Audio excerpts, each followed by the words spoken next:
നിലമ്പൂർ നഗരസഭ വികസന പദ്ധതികൾ ജനങ്ങളിലെത്തിക്കുവാൻ കാൽനട ജാഥയുമായി LDF. ജനപക്ഷ വികസനം സുസ്ഥിര ഭരണം എന്ന പ്രമേയത്തിൽ നടക്കുന്ന ജാഥ CPM ജില്ലാ കമ്മിറ്റി അംഗം E. പത്മാക്ഷൻ നയിക്കും. 10, 11, 12 തീയതികളിൽ നടക്കുന്ന ജാഥ 12-ന് ഞായറാഴ്ച സമാപിക്കും. 100 സ്ഥിരാംഗങ്ങളുള്ള ജാഥയിൽ വിവിധ സ്ഥലങ്ങളിൽ LDF ജില്ലാ നേതാക്കൾ സംബന്ധിക്കുമെന്ന് സംഘാടകർ വാർത്താസമ്മേളനത്തിൽ അറിയിച്ചു. നിലമ്പൂരിന്റെ വികസനം ആഗ്രഹിക്കുന്ന എല്ലാ വിഭാഗം ആളുകളുടെയും പിന്തുണയിലാണ് ഈ ഭരണസമിതി അധികാരത്തിൽ വരുന്നത്. അധികാരം പൂർത്തിയാകുന്ന ഈ സന്ദർഭത്തിൽ കഴിഞ്ഞ ഭരണസമിതിയുടെ പ്രവർത്തനങ്ങളെ പരിശോധിച്ചു കഴിഞ്ഞാൽ എല്ലാ മേഖലയിലും മുന്നേറാൻ ഈ ഭരണസമിതിക്ക് കഴിഞ്ഞിട്ടുണ്ട് എന്നുള്ളത് കാണാൻ വേണ്ടി സാധിക്കും. ഈ ഭരണസമിതി അധികാരത്തിൽ വരുന്ന സമയം നിങ്ങൾക്ക് എല്ലാവർക്കും അറിയാം. ലോകമാകെ കോവിഡിന്റെ വ്യാപനത്തിൽ മരണത്തെ മുഖാമുഖം കൊണ്ട് ജീവിച്ചിരുന്ന ജനങ്ങളെ അവരുടെ ജീവൻ രക്ഷപ്പെടുത്താൻ ആവശ്യമായ പ്രവർത്തനങ്ങൾക്ക് നേതൃത്വം കൊടുത്തുകൊണ്ടാണ് ഈ ഭരണസമിതി അവരുടെ 1.5 വർഷക്കാലത്തെ പ്രവർത്തനങ്ങൾ.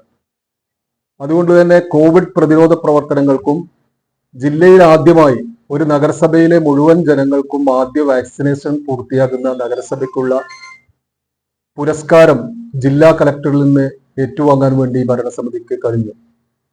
പിന്നീട് വന്നത് നമ്മുടെ നാട്ടിലെ പ്രളയമായിരുന്നു. ഇപ്പോൾ മലയോരത്തൊരു മഴ പെയ്തു കഴിഞ്ഞാൽ നിലമ്പൂരിൽ വെള്ളക്കെട്ടുണ്ടാകുന്ന ഒരു സാഹചര്യമാണ് നമ്മളെ നഗരസഭയിൽ ഉണ്ടായിരുന്നത്.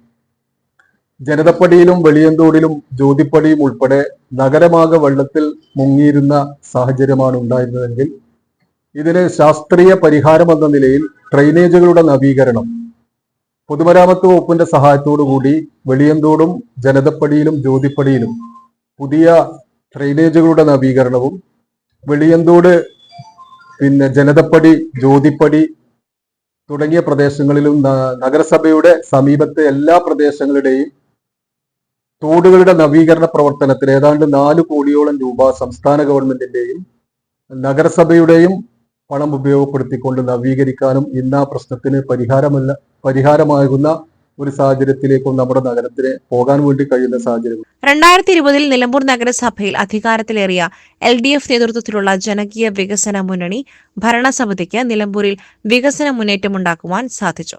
ഭരണസമിതി നിലവിൽ വന്ന ഉടൻ പ്രതിസന്ധി സൃഷ്ടിച്ച കോവിഡ് പ്രതിരോധ പ്രവർത്തനങ്ങൾ മികച്ച നിലയിൽ നടത്തി. ജില്ലയിലെ ആദ്യ സമ്പൂർണ്ണ കോവിഡ് വാക്സിനേഷൻ നഗരസഭയായി നിലമ്പൂരിനെ മാറ്റി. ഏറെക്കാലമായി നിലമ്പൂരിന് പ്രശ്നമായി നിലനിന്നിരുന്ന KNG റോഡിലെ വെള്ളക്കെട്ട് ഒഴിവാക്കുവാൻ ശാസ്ത്രീയമായി നടപ്പാക്കിയ പദ്ധതി ഫലപ്രദമായി. ഗതാഗതം, കുടിവെള്ളം, ആരോഗ്യം, വിദ്യാഭ്യാസം തുടങ്ങിയ മേഖലകളിലെല്ലാം വികസനം സാധ്യമാക്കി. എല്ലാ സർക്കാർ സ്കൂളുകളിലും ആവശ്യമായ കെട്ടിടം ഉണ്ടാക്കി. കരിമ്പുഴ സ്കൂളിൽ കെട്ടിടത്തിന് മുകളിൽ ടർഫ് നിർമ്മിച്ച് ചരിത്രം സൃഷ്ടിച്ചു. സബ്സിഡി നിരക്കിൽ കുടിവെള്ള കണക്ഷൻ നൽകിയതിനാൽ നഗരസഭാ പരിധിയിൽ കുടിവെള്ള പ്രശ്നത്തിന് പരിഹാരമായി. ജില്ലയിൽ ആദ്യമായി കുടുംബാരോഗ്യ കേന്ദ്രത്തിൽ ദന്ത ചികിത്സ മുമ്മുള്ളി FHCയിൽ തുടങ്ങി. 3 വെൽനസ് സെന്ററുകൾ തുടങ്ങുകയും സബ് സെന്ററുകളുടെ പ്രവർത്തനം മെച്ചപ്പെടുത്തുകയും ചെയ്തു. ചന്തക്കുന്ന് ബസ് സ്റ്റാൻഡ് നിർമ്മാണം ഉടൻ തുടങ്ങുമെന്നും 195 പുതിയ പദ്ധതികളുടെ പ്രവൃത്തി ആരംഭിക്കുമെന്നും LDF നേതാക്കൾ പറഞ്ഞു. വികസന ജാഥയിലൂടെ LDF ഭരണസമിതിയുടെ വികസന നേട്ടങ്ങൾ ജനങ്ങളിലെത്തിക്കും. 3 ദിവസങ്ങളിലെ സമാപന സമ്മേളനങ്ങളിലും പ്രമുഖ ജില്ലാ നേതാക്കൾ സംബന്ധിക്കുമെന്നും LDF നേതാക്കൾ പറഞ്ഞു. നഗരസഭാ സ്ഥിരം സമിതി അധ്യക്ഷനും LDF കൺവീനറുമായ കക്കാടൻ റഹീം, നഗരസഭാ സ്ഥിരം സമിതി അധ്യക്ഷനും CPI ജില്ലാ കമ്മിറ്റി അംഗവുമായ PM ബഷീർ, നഗരസഭാ സ്ഥിരം സമിതി അധ്യക്ഷനും കേരള കോൺഗ്രസ് M ജില്ലാ കമ്മിറ്റി അംഗവുമായ Scaria Kanathoppil, NCP S block president Paranthan Noushad എന്നിവർ വാർത്താസമ്മേളനത്തിൽ പങ്കെടുത്തു. SS Gold, Pure Gold. SS Group, Nilambur.